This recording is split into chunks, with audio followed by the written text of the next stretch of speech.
Hello, good morning. Good morning mga palangga. So meron akong trabaho ngayon at sobrang lamig ngayon ha. Feeling ko tonight baka mag-snow, char. Huwag naman sana. Ay, pero you never know. Pag ganito kasi na sobrang cold yung air, there's a possibility na mag-i-snow. Sabihin natin yung payong natin kasi you never know. I got my ID. Ano ba yung aking mga kanik-kanik dito? Ito na yung aking bag. Got my oranges, banana, bread, and Weetabix.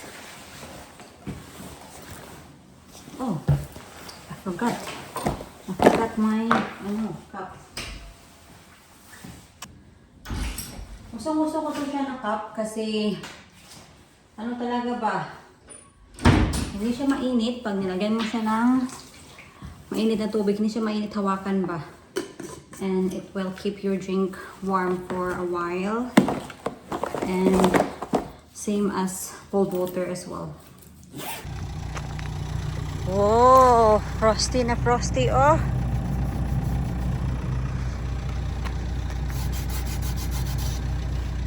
Meron talagang ice. Right, let's get to work. Maghanap buhay tayo. Buti na lang talaga si Mr. Tinornoon niya yung sasakyan ko kasi kung hindi, ay naku, tingnan niyo yung temperature -4. Magdadrive na ako mga loves. Dating gawi mga loves, naghihintay ako ng parking space. So sana naman meron tayong parking space na makukuha. Hopefully, 7:24 pa naman. Anyway, meron tayong good news na nakalabas na yung bayaw ni John. So si mother-in-law din yung nag-update sa amin kasi hindi nga kami nakapunta sa hospital. Pero of course kahit na-discharge na siya sa hospital, mahaba-haba pa yung recovery niyan. Kasi ang dami pang kailangang i-refer siya. I-refer daw siya sa physio. I don't know how bad is yung talaga effect sa kanya ng atake ng puso niya. So at least nakalabas siya before Christmas. So yun yung balita ni Benan. Hopefully lang talaga he will have a speedy recovery, and yun lang yung mako-comment ko sa kanya.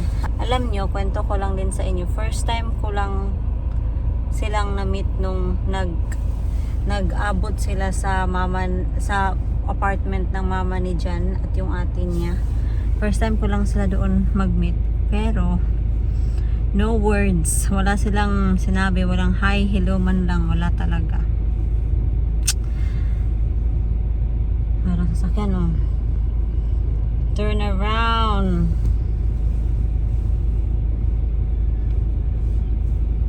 Nape-pressure kasi ako pag mayroong another car na naghihintay dito kasi of course baka agawan kanila ng space kasi iba dito mga loves, minsan aggressive, hindi naman aggressive, I don't think that's the right word, pero they don't care ba kung sino yung naunang naghihintay. They will just go in that gap. Ako pa naman matagal ako makapag-park ba. So first day ngayon ng mga nag-plaster dito sa bahay. So let's have a look dito sa bedroom. Wow, it looks like a house now. There's a draft fan for some reason. Can you feel draft? It's just cold in here, that's all. I see. Andito din mga loves, Yan. Ah. Yeah. You can see your cupboards now, they look more better there.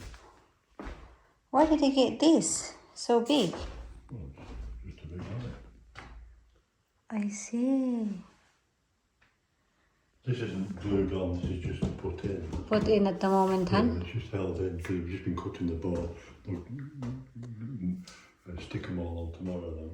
Okay. Wow. They've done a lot. So how many people were here? 3. 3 people.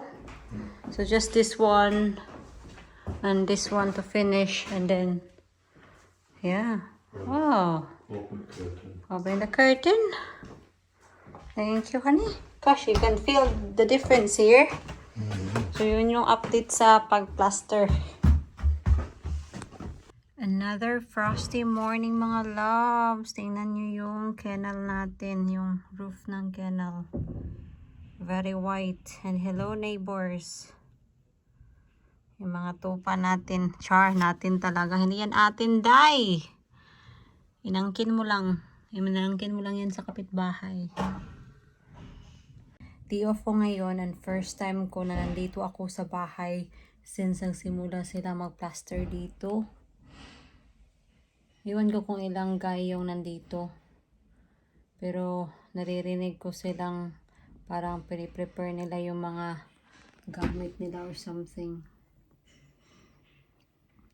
Nakaka-awkward kasi kumilos-kilos sa bahay pag merong mga nagtatrabaho. Gusto ko sana maglaba, maglinis kasi yun na nga yung bahay sobrang malikabok ulit. We'll see. At this moment, nanonood na ako ng vlog and mag-edit din ako mamaya-maya. Umalis si Mr. mga loves. After umalis ni Mr. para may kunin nandiyan na mga equipment. Mga 20 minutes, umalis yung mga kuya. I don't know why. But, yeah, they're not here. Not very good. Anyway, titingnan lang natin yung natin kung kinuha na ba yung basurahan. Whew! Ang ginaw.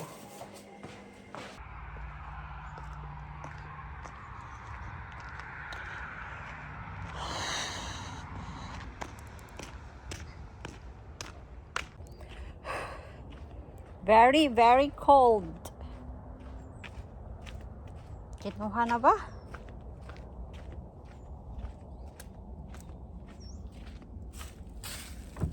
No, not quite. Balikan natin yan mamaya. Well, dahil they're gone, ilalak ko yung pinto. Then, kasalanan na nila yun. Dahil umalis sila. Hindi man lang sila nagpaalam. Nagpapadisko sila ngayon mga palangga. Tingnan niyo, ang ingay doon sa taas. And, look. Sobrang maalikabok na naman dito. Yan. Sus, nako.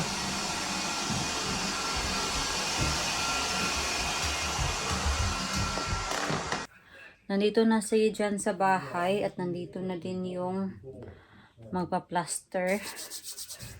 So, bumalik na sila. Ang kati-kati ng tiyan ko mga loves. Woo! Naglalagay ako ng bio oil. As much as possible na ayaw ko siyang kamutin.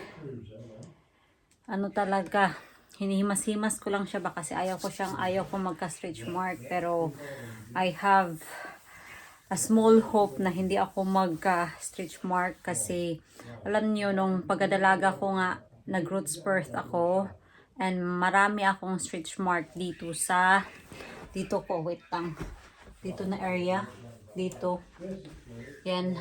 So how much more sa pregnancy. So far naman sa tiyan wala pa naman akong nakikita na stretch mark, pero of course baka magsilabasan yan pag mga anak na, no?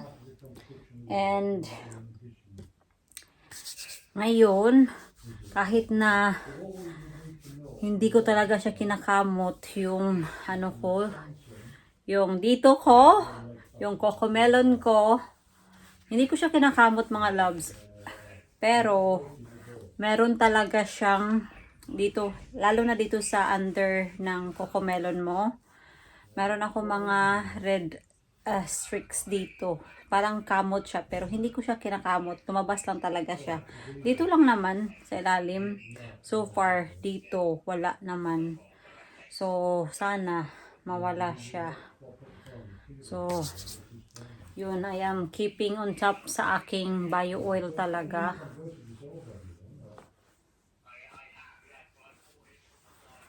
Sorry talaga ngayon mga palangga, wala tayong masyadong ganap kasi yun na nga, gusto ko sana maglinis eh. Nandoon pa sila kuya. Ang anong ngayon, ang alikabok ng bahay. Tapos tomorrow balik ako sa trabaho. 3 days in a row ulit ako. Kaya ano na lang talaga, punas-punas. Kaunting vacuum dito sa bahay. Merong kausap si Jan na customer. So, pangalawang oil ko na to. Kanina din, nag-order ako ng pangatlong bottle ko ng bio oil kasi paubos na oh.